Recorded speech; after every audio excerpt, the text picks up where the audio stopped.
आ जाओ भाई, सभी जल्दी से जुड़ जाओ। आज ज्योग्राफी की 15वीं क्लास है आपकी। ठीक है, महासागरों के बारे में अध्ययन कर रहे थे, तो जल्दी से बंदे जुड़ जाएं और थोड़ा बता दें जरा साउंड वाउंड ठीक है या नहीं है।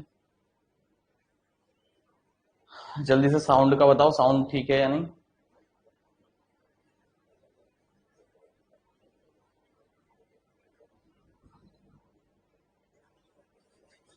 साउंड सही आ रही है, आवाज वगैरह में कोई दिक्कत तो नहीं, जल्दी से बताओ।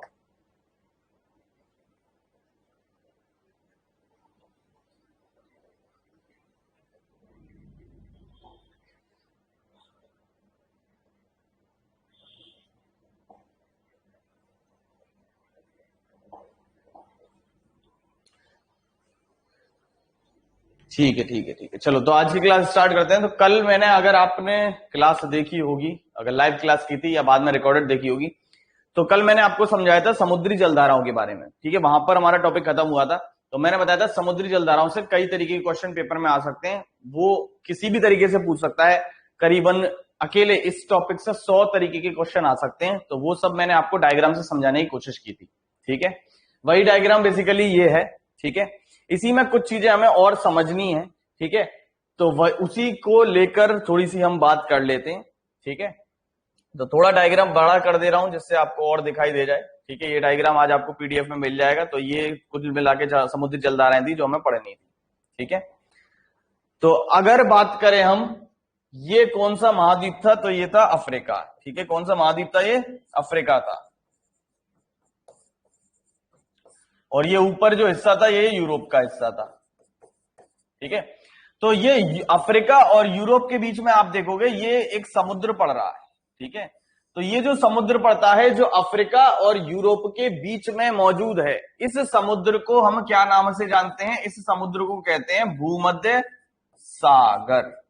ठीक है, इंग्लिश में क्या कहते हैं, मेडिटेरियन सी, मेडिटेरेनियन सी।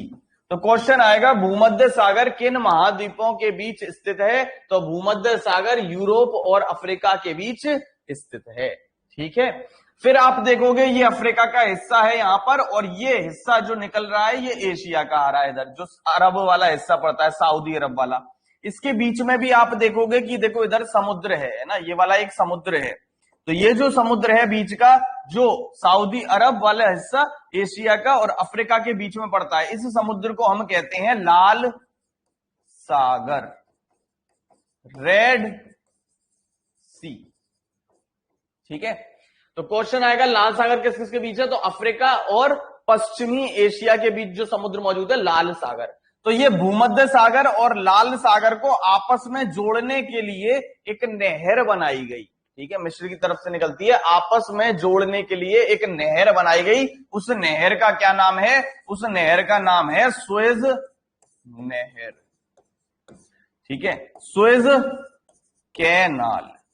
तो क्वेश्चन आएगा सुएज नहर किस किस को आपस में जोड़ती है, तो मेडिटेरियन सी भूमध्य सागर को और लाल सागर को आपस में जोड़ती है। और सुएज नहर विश्व की सबसे लंबी नहर है, कुछ समय पहले न्यूज में भी रहती है, बहुत पतला सा रास्ता है ये। ठीक है, जब सुएज नहर नहीं थी तो क्या था, यूरोपीय बंदों को अगर इधर एशिया भारत की तरफ आना होता था तो पूरा अफ्रीका का चक्कर लगाकर आना पड़ता था, क्योंकि बीच में तो रास्ता है नहीं ना, कहां से आएंगे। तो नाव के जरिए अगर आना है समुद्री रास्ते से, तो ऐसे पूरा चक्कर काट के आना पड़ता था इधर की तरफ। तो इससे क्या हुआ, ये शॉर्टकट बन गया, यहाँ का कोई भी देश है यहां से डायरेक्ट यूं निकल आके भारत आ सकता है। तो ये कितने किलोमीटर की दूरी लगभग कम हो गई सुएज नहर के बनने से, 7000 किलोमीटर की दूरी कम हो गई सुएज नहर के बनने से। ठीक है, ये क्वेश्चन आता है विश्व की सबसे लंबी नहर कौन सी है, सुएज नहर है। ठीक है, जो ट्रेड रूट में काफी बिजी है, और आपने देखा होगा कुछ समय पहले काफी इसमें ट्रैफिक सा हो गया था, एक जहाज फंस गया था, काफी न्यूज में रही थी, तो हो सकता है पेपर में पूछ ले। ठीक है, तो सुएज नहर किस किस को आपस में जोड़ती है, भूमध्य सागर और लाल सागर को आपस में जोड़ती है। ठीक है, कितने किलोमीटर की दूरी सुएज नहर बनने से कम हो गई एशिया तक की, यूरोप से, तो कितनी किलोमीटर की दूर हो गई समुद्री रास्ते की, 7000 किलोमीटर की कमी हो गई। ठीक है, अगर हम बात करें, कल मैंने ये नक्शे में आपको बताया था कि इधर की तरफ, ऊपर की तरफ एक जलधारा निकल जाती है जिसको क्या कहते हैं, नॉर्वे की जलधारा। ठीक है, जो कैसी जलधारा थी, गर्म जलधारा थी। ठीक है, नॉर्वे की जलधारा कैसी थी, गर्म जलधारा। तो अगर आप नॉर्वे को देखोगे तो देखो ये वाली लाइन यहां पर डॉट डॉट दिखाई रखी है, शायद आपको ना दिख रही हो, लेकिन मैंने अपनी ब्लैक लाइन से बना दी है। ठीक है, ये लाइन जो है ये है 66, ये 60 डिग्री उत्तर के आसपास की लाइन है। ठीक है, 60 डिग्री उत्तर से और ऊपर की तरफ पड़ रहा है यहां पर क्या, नॉर्वे। तो नॉर्वे जो है लगभग 66-70 डिग्री उत्तर की तरफ पड़ता है। तो जब इतना उत्तर में पड़ता है तो यहां पर क्या होगी, बहुत ज्यादा ठंड होगी, यानी यहां पर क्या होगा, समुद्री रास्ते में बर्फ होगी।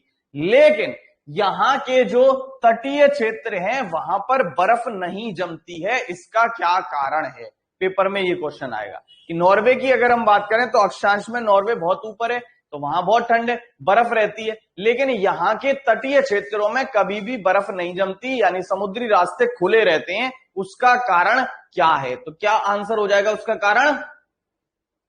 कल क्लास तनु 12 बजे ही हुई थी। ठीक है, अभी 12 बजे ही चल रही कुछ दिनों से क्लास, क्योंकि मैथ जो इंग्लिश वाले सर हैं उनकी क्लास नहीं चल रही, तो मैं 12 बजे से ले लेता हूं। ठीक है, तो बताओ जरा कि क्यों नॉर्वे की जो तट क्षेत्र है यहां पर बर्फ नहीं जमती है, आंसर क्या दोगे इसका। हाँ, तो इसका आंसर क्या हो जाएगा, इसका आंसर हो जाएगा क्योंकि यहां पर कैसी जलधारा चलती है, गर्म जलधारा चलती है। कैसी जलधारा चलती है, गर्म जलधारा बहती है नॉर्वे की। अगर ऑप्शन में ये नहीं है कि नॉर्वे की गर्म जलधारा, तो आंसर क्या होगा, उत्तरी अटलांटिक गर्म जलधारा आंसर हो जाएगा। क्या आंसर हो जाएगा, उत्तरी अटलांटिक गर्म जलधारा आंसर हो जाएगा। क्लियर। अब आते हैं इधर की तरफ।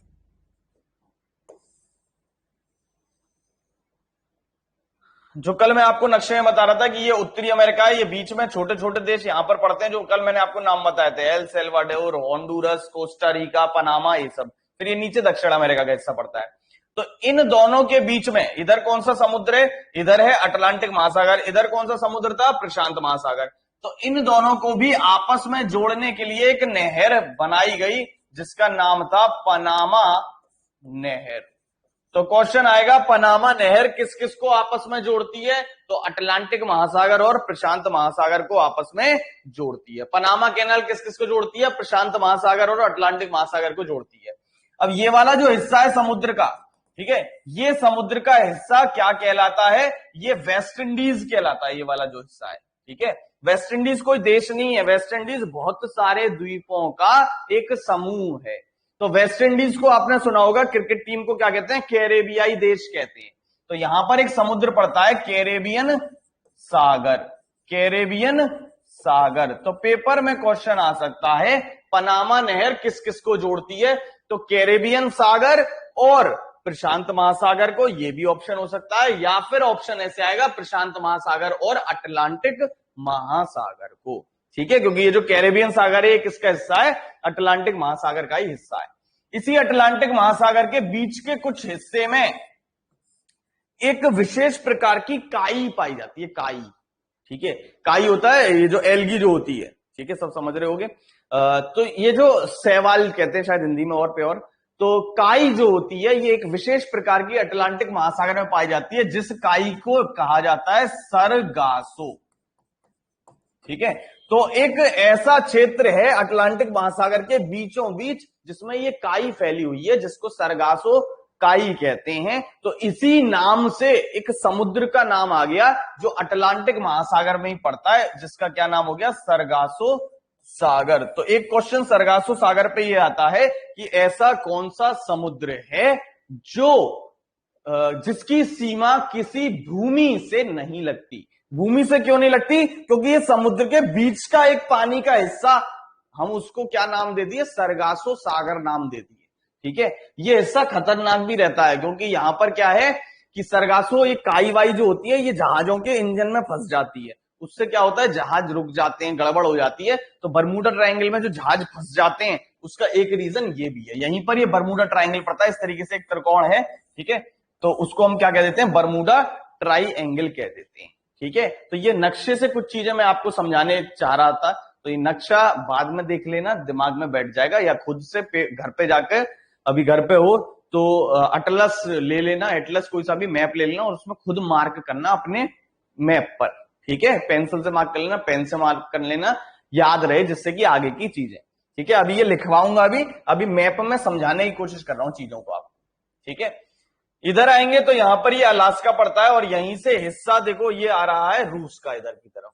ठीक है, ये जो रूस का हिस्सा इधर की तरफ आ रहा है, तो ये रूस और अलास्का के बीच का हिस्सा, यहीं से 180 डिग्री देशांतर की लाइन गुजरती है, जिसको हम क्या कहते हैं, अंतरराष्ट्रीय दिनांक रेखा कहते हैं, इंटरनेशनल डेट लाइन कहते हैं, दिन निकाला जाता है यहां से। ठीक है, तो ये जो 180 वाली रेखा है, यहां पर एक समुद्र पड़ता है जिसको क्या कहते हैं, बेरिंग सागर, और एक बेरिंग जल संधि पड़ती है। यही जल संधि किस किस को अलग करती है, ये अलास्का वाले हिस्से को, और इधर से रूस का हिस्सा जो आ रहा है इधर की तरफ आएगा, उसको अलग करती है बेरिंग जल संधि। ये पॉइंट हमने शायद पहली या दूसरी क्लास में भी पढ़ा था। ठीक है, तो अब इस चीज को हम लिख लेते हैं, ये जो हमने मैप में बनाया उसे। ठीक है, ये जो हमने मैप में चीजें की हैं, इनको एक जगह लिख लेते हैं, जिससे कि हमें चीजें याद रहें। ठीक है, तो क्या क्या बताया मैंने, पहला पॉइंट जो बताया वो ये बताया कि अफ्रीका और यूरोप के बीच में जो समुद्र है, उस समुद्र को क्या कहते हैं, भूमध्य सागर कहते हैं, मेडिटेरियन सी कहते हैं। ठीक है, एक क्वेश्चन का थोड़ा कोई आंसर देगा कि भूमध्य सागर में कौन सी हवा चलती थी जिससे खून की बारिश होती थी इटली में, इसका कोई आंसर देगा, कौन सी हवा थी जिसके कारण खून की वर्षा होती थी। वेरी गुड प्रियंका, बहुत बढ़िया बेटा, सिरक्को। ठीक है, किससे, सिरक्को से खून की वर्षा होती थी। दूसरा पॉइंट मैंने आपको क्या बताया कि अफ्रीका और पश्चिम एशिया यानी वेस्ट एशिया, जो गल्फ कंट्रीज जो पड़ते हैं, ठीक है, अरब वाले, इन दोनों के बीच में जो समुद्र है उसका क्या नाम है, लाल सागर। ठीक है, क्या नाम है, लाल सागर, रेड सी। ठीक है, तीसरा पॉइंट मैंने क्या बताया कि जो लाल सागर है और भूमध्य सागर है, इन दोनों को आपस में एक नहर जोड़ती है। कौन सी नहर जोड़ती है, स्विज नहर, जो काफी इंपॉर्टेंट है व्यापार के हिसाब से। ठीक है, स्विज कैनाल, और इस स्विज कैनाल के बनने से कितने किलोमीटर की दूरी कम हो गई, एशिया की 7000 किलोमीटर दूरी कम हो गई। ठीक है, और क्या पॉइंट मैंने आपको बताया, और एक और पॉइंट बताया, पनामा नहर का। ये पनामा नहर किस किस को आपस में जोड़ रही है, कैरेबियाई सागर और प्रशांत महासागर। कैरेबियाई सागर, या क्या लिखा हुआ आ सकता है कैरेबियाई सागर की जगह, कैरेबियाई सागर किसका हिस्सा है, अटलांटिक महासागर आ सकता है लिखा हुआ, और किसके बीच में, प्रशांत महासागर, पैसिफिक ओशियन। ठीक है, और क्या आ सकता है, और मैंने बताया कि अटलांटिक महासागर में ही, अटलांटिक ओशियन में ही, अटलांटिक महासागर का ही एक हिस्सा है जिसको हम क्या कहते हैं, सरगासो सागर, सरगासो सागर, एक विशेष प्रकार का शैवाल होता है सरगासो। इस सरगासो सागर की क्या खास बात है कि इसकी सीमा, ठीक है, क्या खास बात है इसकी, कि इसकी सीमा भूमि से नहीं मिलती। तो ऐसा कौन सा समुद्र है जिसकी सीमा भूमि से नहीं मिलती, सरगासो सागर, सीमा भूमि से नहीं मिलती। यहां तक किसी को कोई डाउट हो तो जल्दी से बता दो, किसी को यहां तक कोई डाउट हो,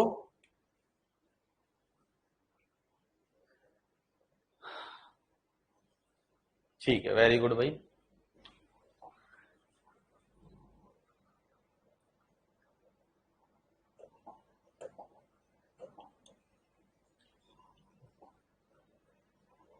देखो ये जरा अगर नक्शा हम ध्यान से देखें तो ये वाला हिस्सा अगर आप देखोगे अफ्रीका का, है ना, तो ये देखो ये ऐसे निकला हुआ है कि नहीं निकला हुआ, ऐसे है ये, है ना।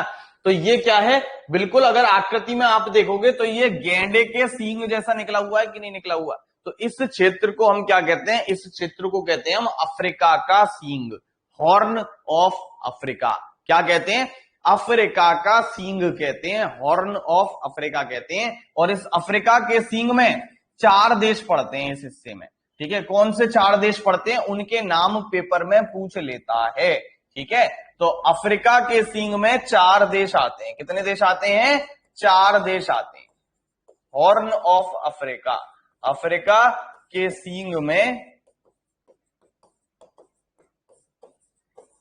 कितने देश हैं, 4 देश आते हैं। इन चारों देश के नाम पूछ लेता है, कौन कौन से देश हैं। तो सुन रखे होंगे शायद आपने।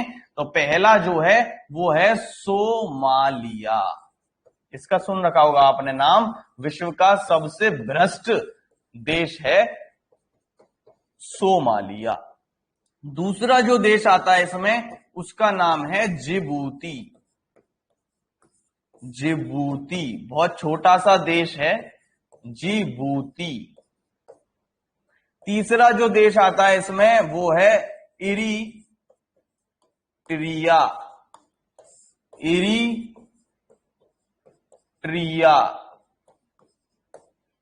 ठीक है। चौथा जो देश आता है इसमें वो है इथियोपिया, इथियोपिया, ठीक है। ये 4 देश आते हैं इस अफ्रीका के सींग में। तो क्वेश्चन आएगा निम्नलिखित में से कौन सा देश अफ्रीका के सींग में शामिल है, या कौन सा देश अफ्रीका के सींग में शामिल नहीं है। तो ये चारों देश अफ्रीका के सींग में शामिल हैं, और इनके अलावा कोई भी होगा वो अफ्रीका के सींग में नहीं आता। राजधानियां इनकी याद रखना, एक बार लिख लेना। मेरे को फिलहाल जो मेन राजधानी है वो इसकी जरूर अक्सर पेपर में पूछी जा चुकी है, तो इसकी राजधानी याद रखना। इसकी राजधानी है अदिस अबाबा, ठीक है। अदिस अबाबा राजधानी है इसकी, ठीक है। सोमालिया की जहां तक मुझे याद आ रही है मोगाडिशु राजधानी है इसकी। एक बार इसको चेक कर लेना, कभी कभी मेरे भी कंफ्यूजन सा हो जाता है राजधानियों में। वैसे इसकी जहां तक है मोगाडिशु ही है। जिबूती की राजधानी जिबूती ही है, और इरिट्रिया की राजधानी एक बार देख लेना, इसकी मेरे को याद नहीं आ रही, ठीक है। इरिट्रिया की कोई बताएगा, किसी को याद हो तो, इरिट्रिया की राजधानी Asmara, very good very good, Asmara. Eritrea की राजधानी है असमारा, ठीक है। इरिट्रिया की राजधानी है असमारा, ठीक है। इसको ध्यान रखना, ठीक है। राजधानी कुछ भूल भी जाओ तो दिक्कत की बात नहीं है। क्यों नहीं है, क्योंकि आपने बाकी राजधानियां याद कर रखी होंगी। अफ्रीका के देशों की कई बार राजधानियां भूल जाते हैं हम, क्यों, क्योंकि थोड़ी सी राजधानी अलग सी है, ठीक है। तो मतलब कॉमन सी नहीं है, क्योंकि अफ्रीकन देश जनरली न्यूज में रहते नहीं है, ठीक है। तो अफ्रीकन देशों की राजधानी आप ऐसे याद कर सकते हो कि बाकी की राजधानी याद है तो ऑप्शन से ऑटोमेटिक उसकी राजधानी निकाल सकते हो। ऐसा पेपर में बहुत बार होता है कि 4 ऑप्शन में से 3 राजधानी आपको पता है कि ये किसकी है, तो चौथी जो बची होगी वही आपका आंसर होगा, ठीक है। तो ये चीज याद रखना, ठीक है। अफ्रीका के सींग में कितने देश आते हैं, 4 देश आते हैं, ठीक है। चलो, तो ये था हमारा समुद्री जलधाराओं के बारे में कंसेप्ट, और थोड़ा सा विश्व का जो हमने नक्शा देखा था उसके बारे में कंसेप्ट, ठीक है। तो अब जो हमें पढ़ना है वो हमें क्या पढ़ना है, नेक्स्ट टॉपिक जो है हमारा वो इन्हीं समुद्र से संबंधित है, जिसका नाम है ज्वार भाटा, ठीक है। क्या पढ़ना है, ज्वार भाटा। तो ये ज्वार भाटा क्या होता है, एक चीज आपने देखी होगी समुद्रों में क्या आती है, हाँ बिल्कुल, ठीक है। तो आपने देखी होगी कि समुद्र में अक्सर आपको क्या देखने को मिलती है, किसी भी बीच पर जाओगे, बीच पर या समुद्री किनारे पर जाओगे, तटीय क्षेत्र पर जाओगे, तो वो लहरें आती हैं ना, लहरें। तो एक चीज होती है लहरें, जिनको हम तरंग कहते हैं, वेव्स कहते हैं, और एक चीज होती है ज्वार। इन दोनों में अंतर है। जो तरंग होती हैं वो छोटी छोटी होती हैं, उन्हीं का बड़ा रूप जो होता है वो ज्वार होता है। लेकिन ज्वार आने का कारण अलग होता है और तरंग आने का कारण अलग होता है। जो वेव्स आती हैं समुद्र में, उनका कारण जो होता है वो समुद्री जलधारा, वो क्या होता है, समुद्री हवाएं होती है, ठीक है। हवा जो चलती है तो हवा की वजह से ऊपर का पानी इधर चल के आएगा, और जब ऊपर का पानी आगे चलेगा तो ऑब्वियसली थोड़ा सा उठकर आगे आएगा, तो वो तरंग होती है। जबकि ज्वार आने का जो प्रमुख कारण होता है वो होता है चंद्रमा और सूर्य का गुरुत्वाकर्षण बल। यानी जो चंद्रमा और सूर्य है वो पृथ्वी के पानी को अपनी तरफ क्या करते हैं, आकर्षित करते हैं, जिसकी वजह से ये पानी उठ जाता है थोड़ा सा, उसी को हम क्या कहते हैं, उसको हम क्या कहते हैं, ज्वार कहते हैं। ठीक है, तो ऑब्वियसली पृथ्वी पर पानी फिक्स है, तो जब कहीं पर पानी उठाओगे, ठीक है, जैसे आपके पास 2 बाल्टी पानी है और इस बाल्टी का पानी आप दूसरी बाल्टी में करोगे तो दूसरी बाल्टी भरेगी, लेकिन पहली बाल्टी खाली होगी कि नहीं होगी। तो वही चीज है कि पृथ्वी पर पानी उतना ही है, तो एक जगह अगर पानी का लेवल बढ़ा दिया तो दूसरी जगह पानी का लेवल कम होगा कि नहीं होगा। तो जो पानी का उठना होता है वो ज्वार कहलाता है और जो पानी का बैठना होता है वो भाटा कहलाता है। ठीक है, तो ज्वार भाटा क्या है, ज्वार भाटा आने का प्रमुख कारण क्या होता है, सूर्य और चंद्रमा का गुरुत्वाकर्षण बल, gravitational force of sun and moon. ठीक है, इसकी वजह से आते हैं ज्वार और भाटा पृथ्वी पर। लेकिन सूर्य और चंद्रमा में से जो मेन है, जिसका ज्यादा प्रभाव है, वो कौन है, वो है चंद्रमा। तो अभी हम कुछ देर के लिए मान लेते हैं कि सूर्य नहीं है, केवल क्या है, चंद्रमा। तो मान लो कि ये पृथ्वी है और इस पृथ्वी के हमने 4 हिस्से कर दिए, मार्क कर दिए 4 पॉइंट। ठीक है, ये पृथ्वी है ऐसे गोल, तो हमने 4 पॉइंट मार्क कर दिया, ए बी सी डी। ठीक है, तो ये हो गया ए, ये बी, ये सी और ये डी। हमने माना कि किसी एक समय पर ए पॉइंट के सामने क्या है, चंद्रमा। ये जो ए पॉइंट था पृथ्वी का, इसके सामने क्या है, चंद्रमा। तो यहां ए पॉइंट पे जो पानी है ये चंद्रमा की तरफ खींचेगा, तो चंद्रमा की तरफ क्या होता है, ये पृथ्वी का पानी खींचना शुरू हो जाता है। इसको चाहो तो ऐसे समझ लो, मैं आपको समझा देता हूं अलग से डायग्राम में, फिर उसे देखेंगे। मान लो कि ये पृथ्वी है और ये पृथ्वी के चारों ओर क्या मौजूद है, पानी। ठीक है, इस ए पॉइंट के सामने इस समय क्या है, चंद्रमा है। इस ए पॉइंट के सामने क्या है, चंद्रमा है। तो ये जो ए पॉइंट पर पानी है वो चंद्रमा की तरफ ऐसे खींचेगा कि नहीं खींचेगा, बिल्कुल खींचेगा भाई, क्यों नहीं खींचेगा। दूसरा कलर ले लेते हैं, ये जो ए पॉइंट पर पानी है वो चंद्रमा की तरफ खींचेगा कि नहीं खींचेगा, बिल्कुल खींचेगा।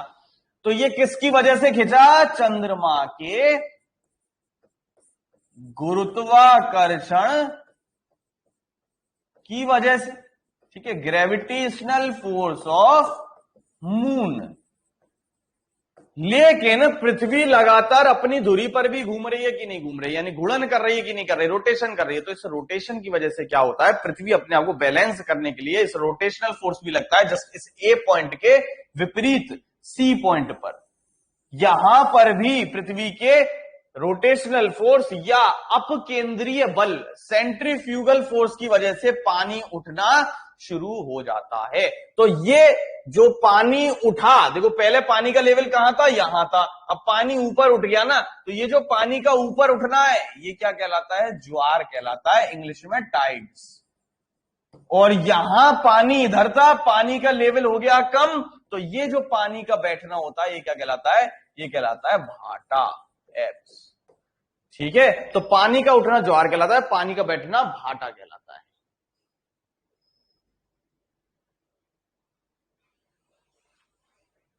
मून पर ग्रेविटी तो अर्थ की 1/6 है, फिर ऐसे क्यों होता है। हाँ, मून पर ग्रेविटी 1/6 है बिल्कुल, लेकिन देखो पानी उड़कर चंद्रमा पर नहीं चला गया।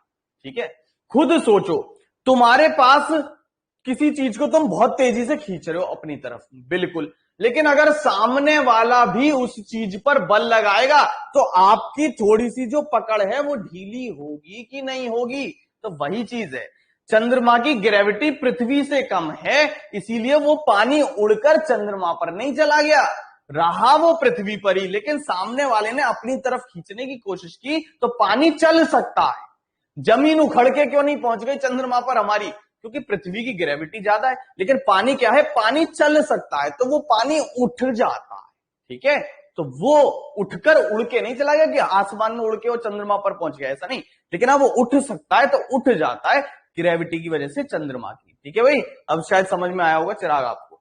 ठीक है, हाँ, तो आप देखोगे कि किसी भी एक समय पर एक टाइम की बात कर रहा हूं, जब चंद्रमा इस ए पॉइंट के सामने, तो घड़ी में कुछ बज रहे होंगे, कोई पर्टिकुलर टाइम होगा, तो एक समय पर पृथ्वी के दो स्थानों पर, देखो ए पॉइंट पर और सी पॉइंट पर, दो स्थानों पर क्या आ रहा है, दो स्थानों पर ये पानी उठ गया ना, तो किसी एक समय पर पृथ्वी के दो स्थानों पर ज्वार आता है। और देखो जरा, इस बी और डी पॉइंट पर दो जगह पानी बैठ गया, तो दो स्थान पर क्या आता है, भाटा आता है। किसी भी एक समय पर पृथ्वी के दो स्थानों पर जो आमने सामने होंगे एक दूसरे के 180 डिग्री अपोजिट, यहां पर क्या आएगा, यहां ज्वार आएगा, और जो ऐसे आमने सामने होंगे दो पॉइंट उनके अलावा, उन पर क्या आएगा, दो स्थानों पर भाटा आता है। एक स्थान पर तो किसकी वजह से आया, चंद्रमा के गुरुत्वाकर्षण की वजह से, और दूसरे स्थान पर किस वजह से आया, पृथ्वी के अपकेंद्रीय बल के कारण, सेंट्रीफ्यूगल फोर्स ऑफ अर्थ, या रोटेटिंग फोर्स कह सकते हैं। ठीक है, कोई यहां तक डाउट?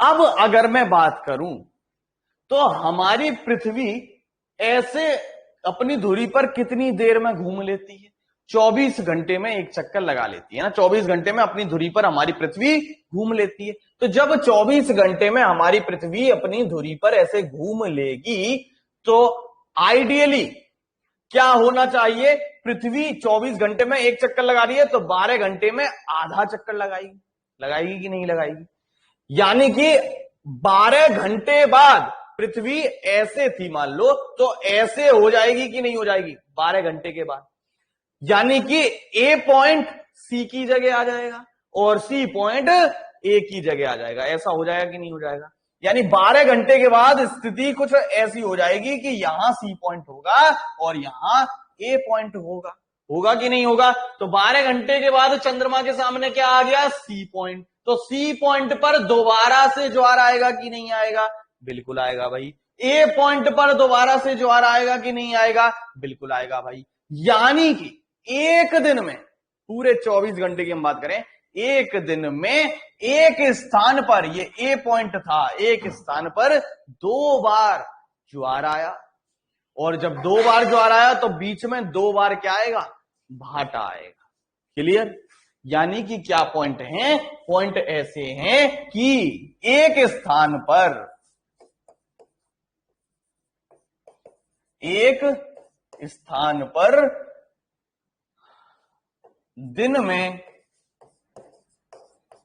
दो बार ज्वार आता है और दो बार भाटा आता है। क्लियर?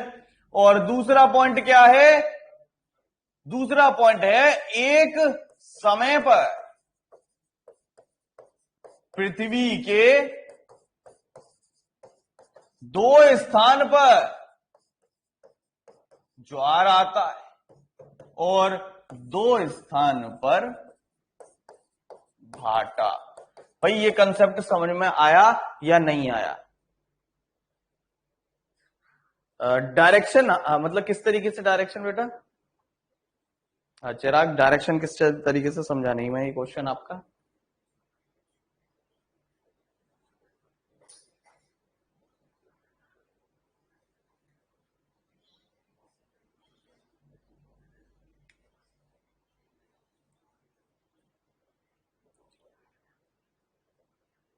चिराग क्वेश्चन दोबारा थोड़ा सा पूछो, मैं समझा नहीं आप किस तरीके से पूछना चाह रहे हो। डायरेक्शन मतलब कैसे, ज्वार की कैसे डायरेक्शन है? वो तो लहर का बड़ा रूप है, तो वो तो आएगी फिर उतर जाती है, ये चीज होता है। पानी चढ़ जाता है, जैसे मान लो पानी का लेवल अभी इधर था, तो जब ज्वार आता है तो वो पानी यहां तक पहुंच जाएगा।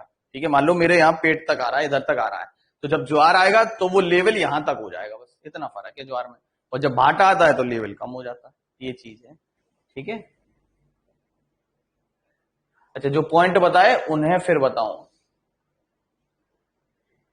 नहीं यार, वो डायरेक्शन की बात नहीं हो रही बेटा, नॉर्थ ईस्ट साउथ वेस्ट वाली चीज नहीं है यहाँ पर, है ना, वो नहीं है चीज नॉर्थ ईस्ट साउथ वेस्ट। ये 4 पॉइंट आप वैसे मत समझो, ये 2D की बात कर रहे हैं हम, तो ये ऐसा नहीं कि ए इधर है बी इधर है, ऐसे समझो। ये देखो मान लो ये चीज है गोल, है ना, तो इसमें ये ए पॉइंट है ये वाला, ठीक है, ये बी पॉइंट है ये वाला, बी पॉइंट ये ऊपर की बात नहीं कर रहा, क्योंकि 2D है, 3D नहीं है ना, तो मैं ये साइड का पॉइंट आपको कैसे दिखाऊं, ठीक है, इसके साइड का पॉइंट कैसे दिखाऊं, तो ए पॉइंट आगे वाला है तुम्हारे सामने, बी पॉइंट इधर वाला है, सी पॉइंट इसके पीछे वाला है ए के, और डी पॉइंट इधर वाला है। ऐसे नहीं है ये ए बी सी डी, ऐसे नहीं है, ऐसे, ठीक है, ये 2D में बात कर रहे हैं, तो ये ए इधर है, बी इधर है, सी इधर है और डी इधर है, ऐसे है ये, ठीक है। हाँ, तो ये पॉइंट आपको अब समझ में आया भाई खुशबू, जो पॉइंटों की मैं बात कर रहा हूं, ये ए पॉइंट है ये वाला, ठीक है, बी पॉइंट क्या है, बी पॉइंट ये वाला है साइड का, ये इधर वाला, ठीक है, ये वाला पॉइंट अब बी है, ठीक है, फिर सी पॉइंट ये इसके पीछे वाला, हाँ, और डी पॉइंट फिर ये इधर वाला, ऐसे, ठीक है, ये 4 पॉइंट है, ये 1 2 3 4, ये 4 पॉइंट है ऐसे, ठीक है। पृथ्वी ऐसे गोली तो घूम रही है ना, ऐसे दौड़ना घूमती यूं करके, ठीक है, ऐसे घूम रही है, तो उस हिसाब से हम बात कर रहे हैं, ठीक है। तो ये समझ में आ गया होगा, यही डायग्राम मैंने यहां पर दिखा रखा था कि इधर पानी उठ गया, इधर पानी उठ गया, इधर पानी बैठ गया, इधर पानी बैठ गया, ठीक है। तो अब यहां पर जो एक कंसेप्ट की बात है वो ये है कि आइडियली होना क्या था, आइडियली ये होना चाहिए था कि 24 घंटे के बाद, 24 आवर्स के बाद दोबारा से इस ए पॉइंट को चंद्रमा के सामने आ जाना चाहिए था। यानी मान लो ये चंद्रमा है, ठीक है, तो 24 घंटे के बाद ये पॉइंट ऐसा पृथ्वी का यूं घूमेगी और 24 घंटे के बाद ये पॉइंट दोबारा से चंद्रमा के सामने आ जाना चाहिए। लेकिन क्या चंद्रमा स्थिर है हमारा? इस थोड़े से समय में ये चंद्रमा भी तो पृथ्वी के ऐसे घूम गया होगा, चारों ओर घूम रहा है, तो आपको थोड़ा सा और पृथ्वी को घुमाना पड़ेगा कि नहीं घुमाना पड़ेगा, जिससे कि ये पॉइंट इधर आ जाए। यानी 24 घंटे में ये चंद्रमा भी तो थोड़ा सा खिसक के ऊपर की तरफ आ गया होगा कि नहीं आ गया होगा। यानी कि आपको पृथ्वी को थोड़ा सा और घुमाना पड़ेगा कि नहीं घुमाना पड़ेगा, जिससे कि ये ए पॉइंट चंद्रमा के सामने जाए। तो आइडियली होता क्या है कि इस थोड़ा सा और समय लगता है, 24 घंटे के बाद एग्जैक्ट ये ए पॉइंट चंद्रमा के सामने नहीं आता। कितनी देर बाद आता है? 24 घंटे 52 मिनट के बाद, ठीक है, कितनी देर बाद आता है?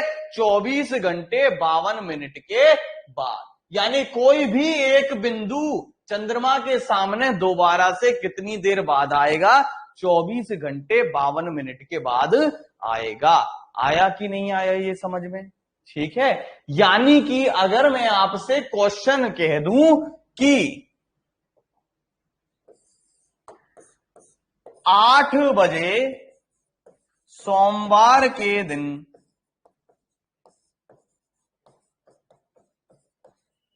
ए पॉइंट चंद्रमा के सामने, ए पॉइंट चंद्रमा के सामने है, तो दोबारा से यह कितनी देर बाद आएगा सामने? कितने बजे आएगा? घड़ी में क्या होगा, समय क्या होगा, दिन क्या होगा? तो क्या आंसर करोगे? तो आंसर आ गए हैं योगेंद्र कुमार, बिल्कुल सही। तो कितनी देर बाद आएगा? 24 घंटे 52 मिनट के बाद। 24 घंटे जोड़ोगे और 52 मिनट जोड़ोगे तो क्या हो जाएगा आंसर? 8:52 AM। और दिन क्या हो जाएगा? सोमवार के बाद क्या आता है? मंगलवार। ये आया कि नहीं आया समझ में? किसी को कोई इसमें डाउट तो नहीं होना चाहिए, बहुत आसान सा है। ठीक है, तो इस तरीके से क्वेश्चन आते हैं। तो इन पर और कैसे क्वेश्चन बनेंगे उसको समझ लेते हैं। उससे पहले ये थोड़ी सी थ्योरी देख लो जो अभी मैंने आपको पूरी समझाई।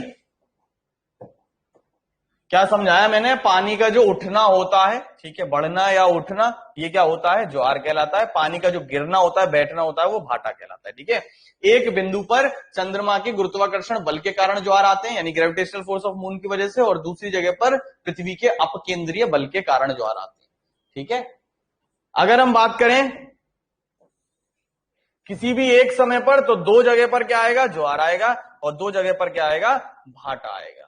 ठीक है, और एक दिन में अगर बात करें तो 24 घंटे में, जो एक दिन में अगर हम बात करें तो एक जगह पर 2 बार ज्वार आएगा, 2 बार भाटा आएगा।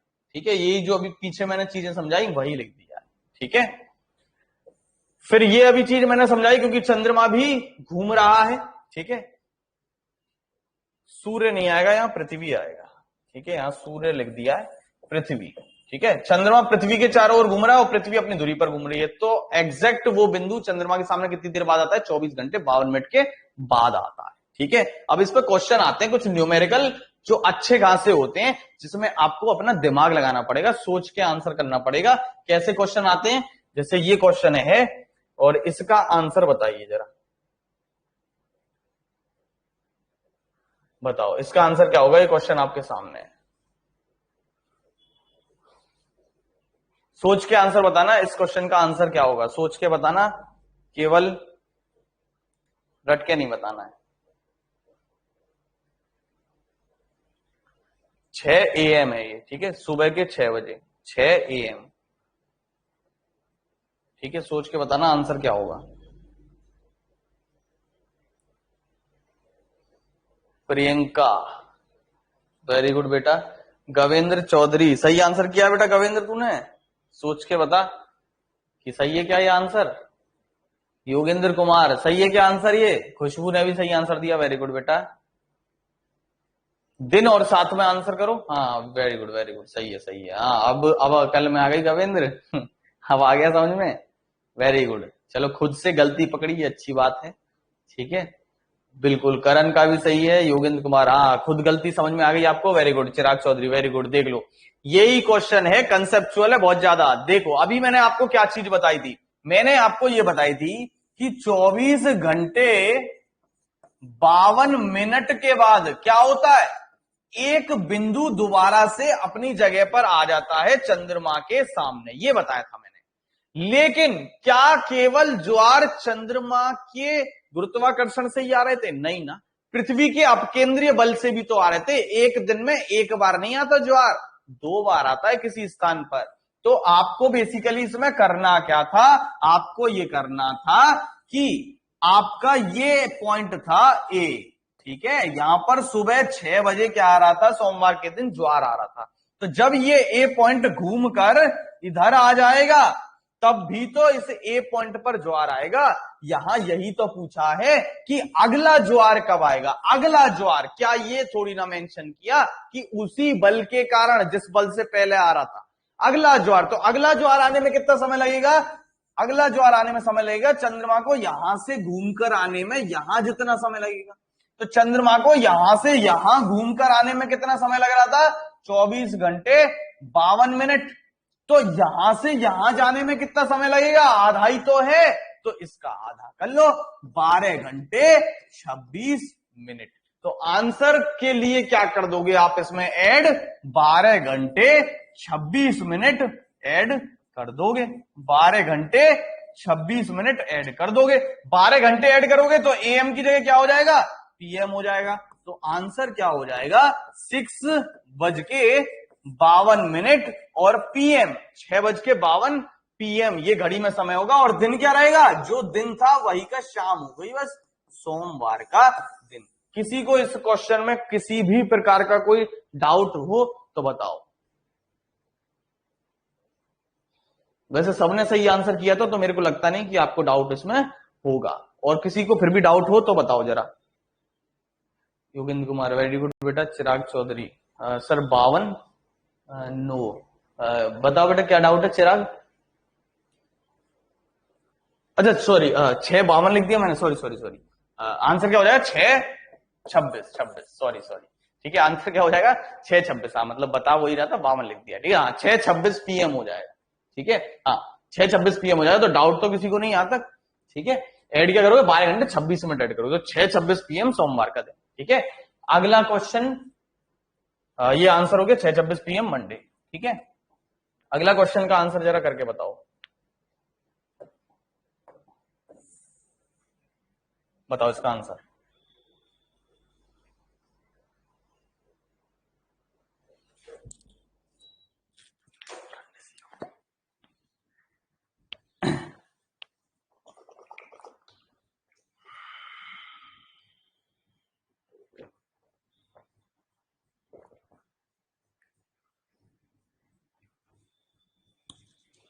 बारह 13 पीएम मंडे।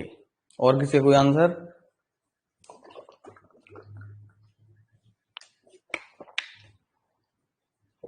साथ में AM PM भी लिखो भाई, और दिन भी लिखो।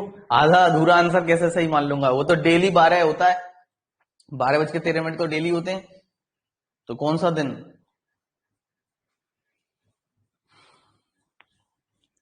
हाँ सही आंसर कर लो, वेरी गुड। देखो क्या दे रखा है यहां ये कह रहा है कि सोमवार को 6 बजे क्या आ रहा है, ज्वार आ रहा है, ठीक है।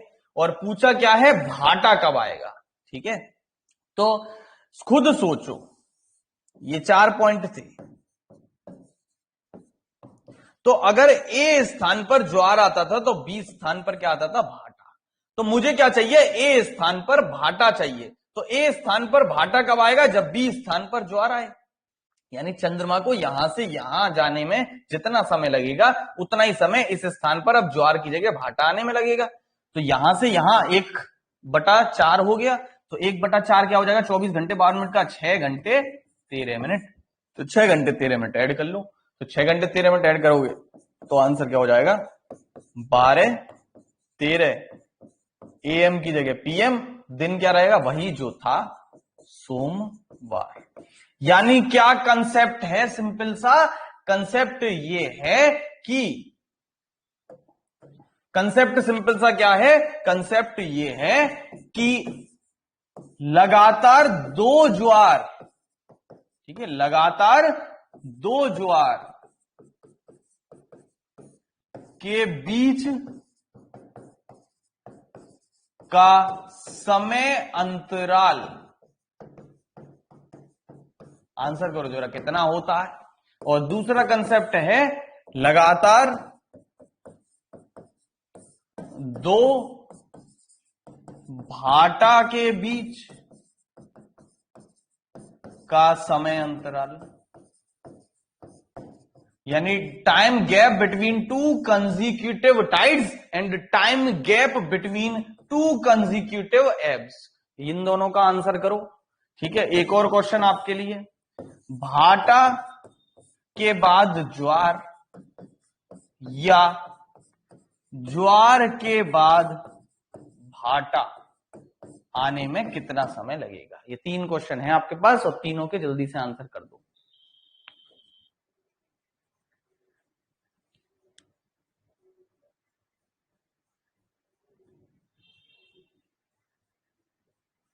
क्वेश्चन किस तरीके से वो समझाया ना, कैसे क्वेश्चन पूछेगा। ये पूछेगा किसी भी एक स्थान पर दिन में कितनी बार ज्वार आता है, कितनी बार भाटा आता है। तो 2 बार ज्वार आता है, 2 बार भाटा आता है, ठीक है। क्वेश्चन में देख के देगा क्या आ रहा है, अगर ऐसे न्यूमेरिकल पूछेगा तो। अभी एक और क्वेश्चन पूछता हूं, उसका आंसर करना।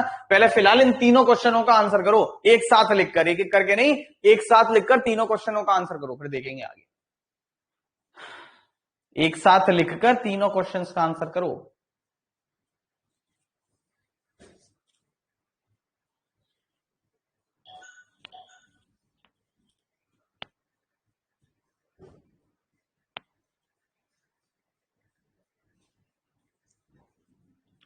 बताओ। चिराग, पहले का 12 घंटे 13, दूसरे का 12 घंटे 13, तीसरे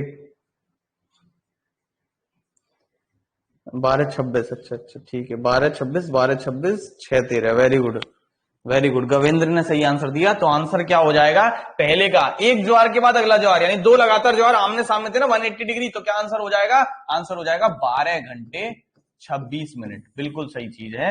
एक भाटा के बाद अगला भाटा, अरे भाटा भी आमने सामने थे, ज्वार भी आमने सामने थे, तो जितना समय इनमें उतना ही समय इनमें। तो इसका भी आंसर क्या हो जाएगा, 12 घंटे 26 मिनट। लेकिन हाँ, एक ज्वार के बाद भाटा या भाटा के बाद ज्वार आने में कितना समय लगता है, ये 1/4 समय लगता है। तो आंसर क्या हो जाएगा, 6 घंटे 13 मिनट। ये बड़ा इंपॉर्टेंट कंसेप्ट है और किसी को डाउट इसमें नहीं होना चाहिए, ठीक है। वैसे सबने आंसर सही सही किया है, वेरी गुड। तो बहुत आसान सा कंसेप्ट है। तो एक क्वेश्चन थोड़ा सा घुमा के दे देता हूं आपको, और उसका आंसर करके जरा बताना कि क्या होगा, ठीक है। क्वेश्चन है 4 PM मंगलवार को किसी स्थान पर भाटा आ रहा है, ठीक है।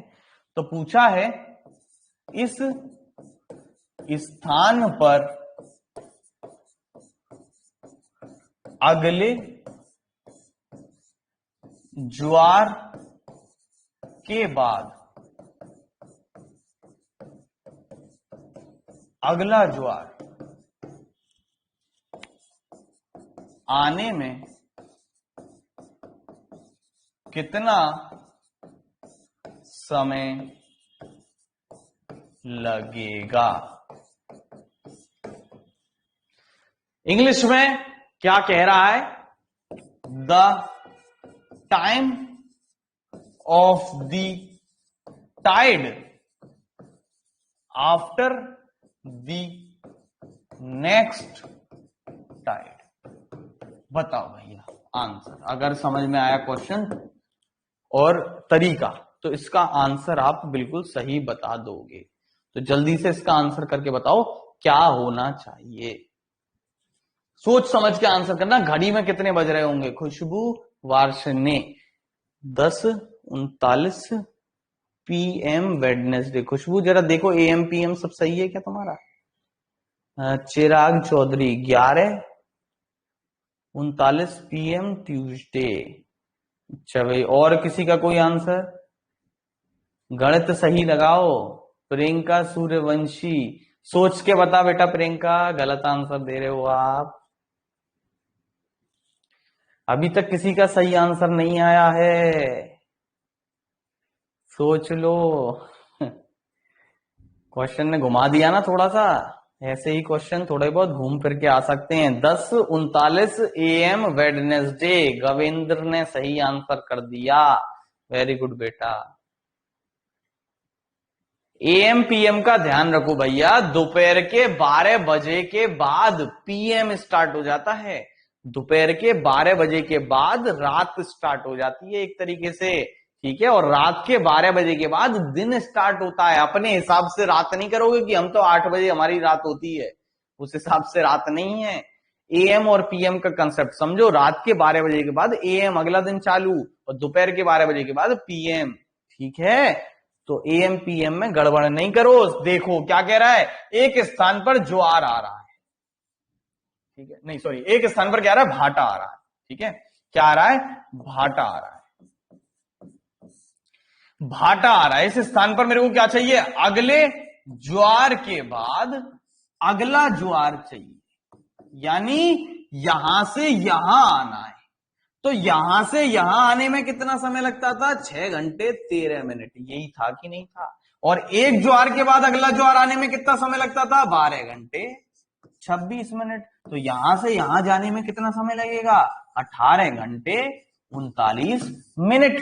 तो 18 घंटे ऐड कर लो इसमें, कितना हो जाएगा? 12 घंटे ऐड करोगे तो 4 PM का 4 AM, और 6 घंटे और ऐड करो। अरे यार एडिशन सही नहीं कर रहे तुम, कोई 9 कर रहा है, कोई 10 कर रहा है, कोई 11 कर रहा है। 4 में 6 जोड़ते हैं तो 10 आता है, तो 10 हो जाएगा। और बचे कितने मिनट? 39 मिनट। तो 10:39 AM, और दिन क्या हो जाएगा? मंगल के बाद क्या आता है? बुध आता है। वेडनेसडे होगा, बुधवार होगा, ठीक है। ये यार तुम एडिशन कैसे नहीं सही कर पा रहे? कोई 9 कर रहा है, कोई 10 कर रहा है, कोई 11 कर रहा है भाई। चिराग चौधरी एक बार और। अच्छा भाई ठीक है। अच्छा प्रियंका ने टाइड मान लिया। अच्छा कोई बात नहीं बेटा, कोई दिक्कत नहीं। इंग्लिश में नहीं लिखा था इसलिए हो गई है गड़बड़। चलो इंग्लिश में लिख दे रहा हूं, एब, ठीक है। AM PM में, AM PM में कंफ्यूजन है खुशबू?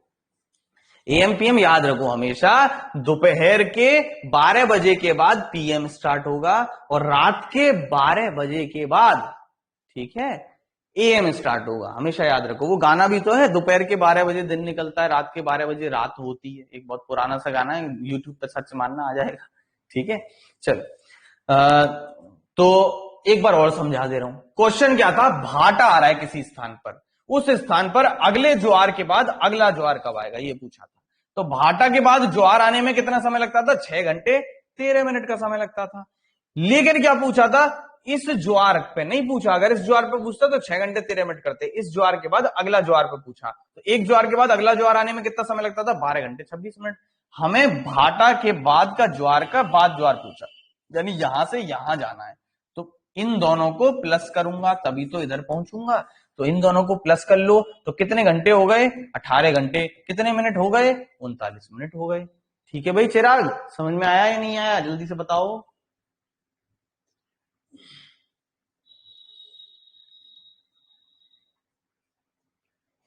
Very good. ये क्वेश्चन पेपर में आपके आने की संभावना ना के बराबर है, क्योंकि इस क्वेश्चन को थोड़ा सा कॉम्प्लेक्स किया गया है। पेपर में बहुत आसान क्वेश्चन आते हैं, लेकिन अगर आपने ये क्वेश्चन समझ लिया तो आप आसान क्वेश्चन कभी भी गलत नहीं करोगे, क्योंकि कंसेप्ट का कुछ पता नहीं कि वो कहां आगे चला जाए।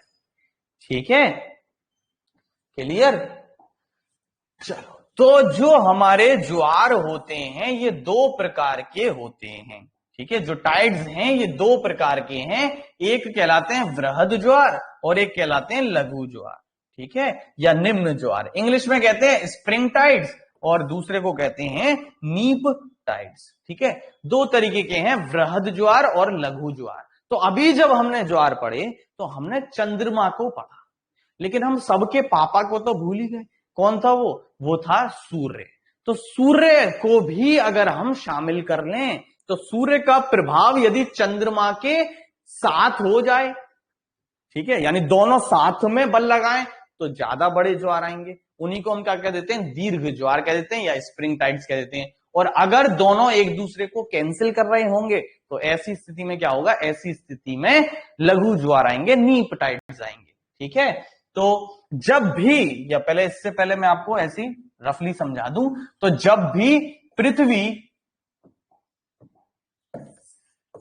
चंद्रमा और सूर्य तीनों एक ही सीध में हो, जिस स्थिति को हम कहते थे सिजिगी, ठीक है, सिजिगी, तो जब भी पृथ्वी, चंद्रमा और सूर्य तीनों एक ही सीध में हो तो हमेशा क्या आते हैं? ये भी अपनी तरफ खींचेगा, वो भी अपनी तरफ खींचेगा, दीर्घ ज्वार आते हैं। तो क्वेश्चन आएगा कि दीर्घ ज्वार कब आते हैं? तो दीर्घ ज्वार आएंगे जब पृथ्वी, चंद्रमा और सूर्य तीनों एक ही सीध में हो। ठीक है, और ऐसा कब होता है? तो आपने अगर ग्रहण वाला वीडियो मेरा देखा होगा तो आराम से आपको याद होगा चीजें। जब ग्रहण समझाया था मैंने तो ग्रहण में भी यही कंडीशन बनती थी। और ग्रहण किस दिन होते थे जनरली? तो या तो अमावस्या का दिन होगा या किसका दिन होगा? पूर्णिमा का दिन होगा। ठीक है, ये तीनों एक सीध में कब होते थे? अमावस्या पूर्णिमा वाले दिन होते थे। तो दीर्घ ज्वार हमेशा या तो अमावस्या वाले दिन आएगा, न्यू मून डे वाले दिन आएगा, या पूर्णिमा वाले दिन आएगा, फुल मून डे वाले दिन आएगा। क्लियर? तो या तो अमावस्या वाले दिन हाई टाइड्स आते हैं, ठीक है, हाँ बिल्कुल, वेरी गुड प्रियंका, या फिर पूर्णिमा वाले दिन। ठीक है, ये दीर्घ ज्वार का कंसेप्ट हो गया। लघु ज्वार कब आते हैं? जब पृथ्वी, चंद्रमा और सूर्य तीनों सम कोण पर हों।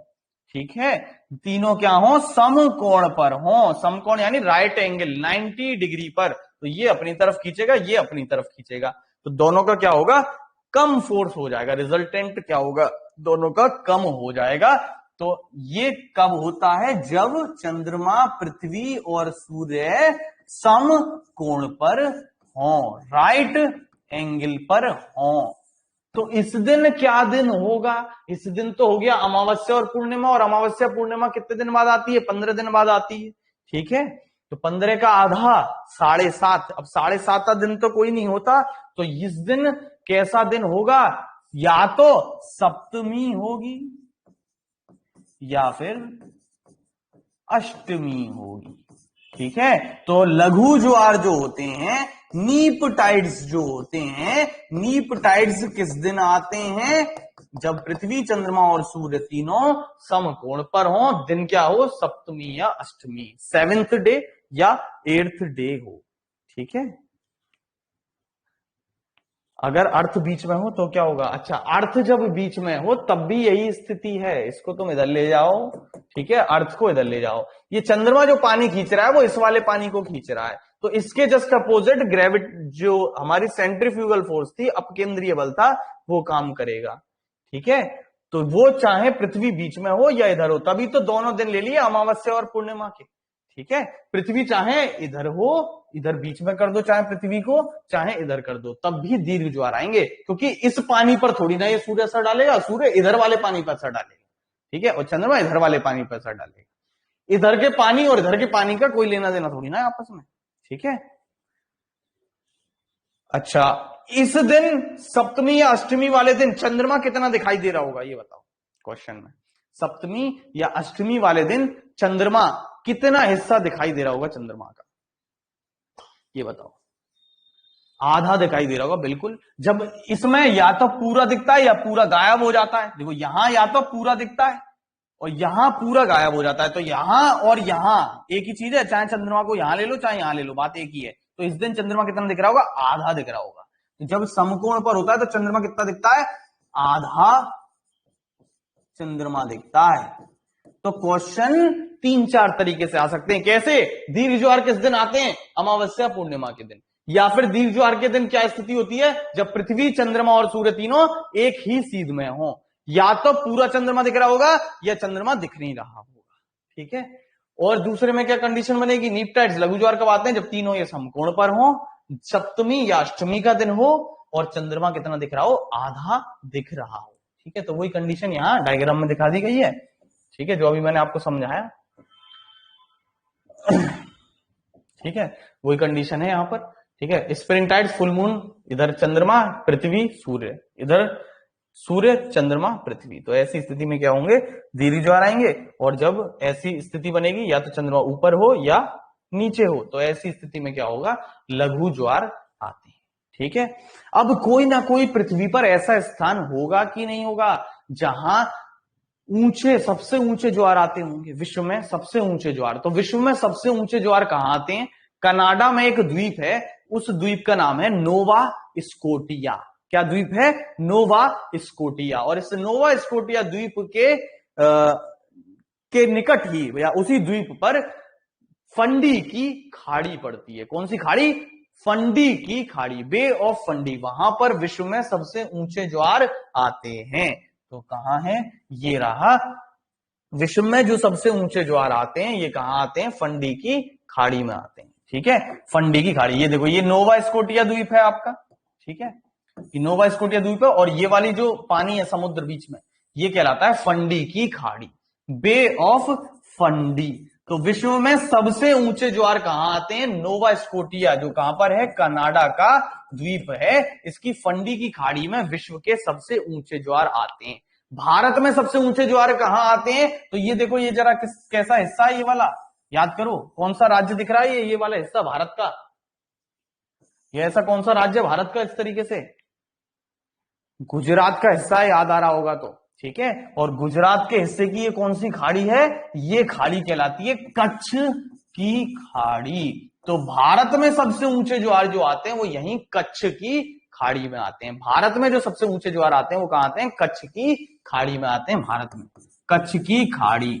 और जब यहां पर ऊंचे ऊंचे ज्वार आते हैं तो ये ज्वारों के पास क्या होती है, ऊर्जा है कि नहीं, गतिज ऊर्जा, काइनेटिक एनर्जी। तो इससे हम क्या करते हैं, टरबाइन घुमाते हैं और ज्वार से भी क्या करते हैं, ऊर्जा बनाते हैं। ऐसी ऊर्जा को क्या कहते हैं, ज्वारीय ऊर्जा कहते हैं, टाइडल एनर्जी कहते हैं। तो भारत में सबसे ज्यादा ज्वारीय ऊर्जा कौन सा राज्य बनाएगा, जहां ज्वार ऊंचे ऊंचे आएंगे। और ऊंचे ऊंचे कहां आते हैं, गुजरात में। तो सबसे ज्यादा ज्वारीय ऊर्जा का भारत में उत्पादन कौन करता है, गुजरात करता है। कच्छ की खाड़ी में सबसे ऊंचे आते हैं भारत में, और विश्व में फंडी की खाड़ी में, कनाडा, नोवा स्कोटिया आइलैंड पर। ठीक है, अब किसी भी जगह की अगर मैं बात करूं तो यहां पर दिन में 2 बार ज्वार आएगा और 2 बार भाटा आएगा। लेकिन विश्व में एक ऐसी जगह है जिसका नाम है साउथहैम्पटन। सुना है नाम है इसका, साउथहैम्पटन का। यहां पर ही वर्ल्ड कप 2019 हुआ था। ठीक है, ओडीआई वर्ल्ड कप 2019 हुआ था। ठीक है, भारत ने मैचेस वगैरह खेले थे साउथहैम्पटन में।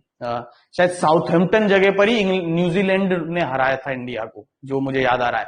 अभी आईसीसी जो हुआ है, ये वर्ल्ड टेस्ट चैंपियनशिप यही साउथहैम्पटन में हुई है। ये क्वेश्चन आपका करंट का है, शायद पूछ सकता है पेपर में, याद है।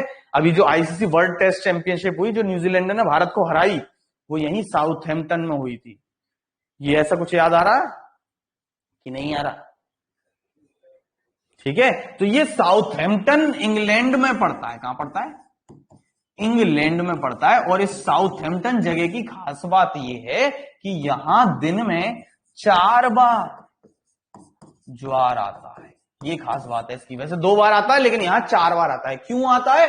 ये इस तरीके से बसा हुआ है, इसकी जो स्थिति है, जो लोकेशन है, वो इस तरीके से है कि इसमें 2 बार तो ये नीचे जो समुद्र है, इंग्लिश चैनल, इसका प्रभाव पड़ता है, और 2 बार यहां पर डोवर जल संधि पड़ती है। इधर से जो पानी है वो उठता है, उसका भी प्रभाव यहां देखने को मिलता है। कुछ इस तरीके से ये बसा हुआ है। जैसे मान लो ये है, तो ये कुछ इस तरीके से बसा हुआ है कि एक बार तो इस समुद्र का जो उत्तर सागर है यहां पर, उसका प्रभाव पड़ता है डोवर जल संधि के द्वारा, और एक बार यहां जो इंग्लिश चैनल है उसका प्रभाव पड़ता है। तो 2 बार इंग्लिश चैनल की वजह से आ जाता है और 2 बार डोवर जल संधि की वजह से यहां देखने को मिलता है। तो ये क्वेश्चन आएगा, ऐसा कौन सा स्थान है जहां दिन में 4 बार ज्वार, 4 बार भाटा देखने को मिले? ये आपके यूपीएससी या पीसीएस, आईएएस, पीसीएस के हिसाब का क्वेश्चन है इस तरीके का। ठीक है, तो वो साउथहैम्पटन जगह है जहां दिन में 4 बार सीडीएस का एग्जाम दोगे तो इस तरीके के क्वेश्चन आ जाते हैं, जो थोड़े से जनरल एग्जाम से बाहर के होते हैं। ठीक है, क्योंकि यूपीएससी है तो कुछ तो अलग देगा ही। ठीक है संदीप भैया, चलो, तो ये आज का टॉपिक था। उम्मीद करता हूं आपको समझ में आया होगा। फिर भी कोई डाउट हो तो आप मेरे से नेक्स्ट क्लास में पूछ सकते हो। ठीक है, तो आज के लिए इतना ही रखते हैं। घर पर रहो और अच्छे से पढ़ाई करते रहो। ठीक है, पीईटी हर हाल में क्वालिफाई करना है। ठीक है, बहुत आसान पेपर आएगा, आराम से क्वालिफाई हो जाएगा। ठीक है, आइलैंड और आयरलैंड में क्या फर्क है? आइलैंड जनरल एक टापू होता है और आयरलैंड जो है वो देश है। आयरलैंड देश है और आइलैंड टापू को कहते हैं, द्वीप को आइलैंड कहते हैं। ठीक है, जैसे मैं विकास हूं और आप और मैं प्राणी हैं, मनुष्य हैं, ये ऐसे। ठीक है, और मैं आयरलैंड हो गया, विकास मेरा नाम हो गया, एक स्पेसिफिक एक लड़का हो गया। ठीक है, इस तरीके से। ठीक है, चलो, तो आज के लिए रहते हैं। हिंदी बेटा कल चलेगी है ना, टाइमिंग में आपको बता दूंगा। थोड़ा बारिश वारिश का मौसम जब नहीं होगा तो उस टाइम पे मैं आपकी क्लास लगवा दूंगा। ठीक है, अभी भी मैं आया घर से तो बारिश हो रही थी, लेकिन हल्की हल्की हो रही थी, तो मैं आ गया आराम से। ठीक है, मेरा घर पास में ही है, ज्यादा दूर नहीं है स्टूडियो के, लेकिन सर जो है वो काफी दूर से आते हैं, तो वो सब देखना पड़ता है बारिश वारिश का। ठीक है, और यहाँ सेंटर पॉइंट पे आप देखते हो पानी बहुत भर जाता है। ठीक है, कहीं भरे ना भरे, यहाँ जरूर भर जाता है। ठीक है, हमारे स्टूडियो तक में पानी आ गया तो सोचो, वो तो स्टूडियो में सब सही रहा, थोड़ा बहुत सफाई वगैरह करनी पड़ गई, वरना बहुत दिक्कत हो सकती थी, लेकिन हुई नहीं, आप सबके प्यार की वजह से। चलो नेक्स्ट क्लास में मिलते हैं। ठीक है, आज के लिए तैयार।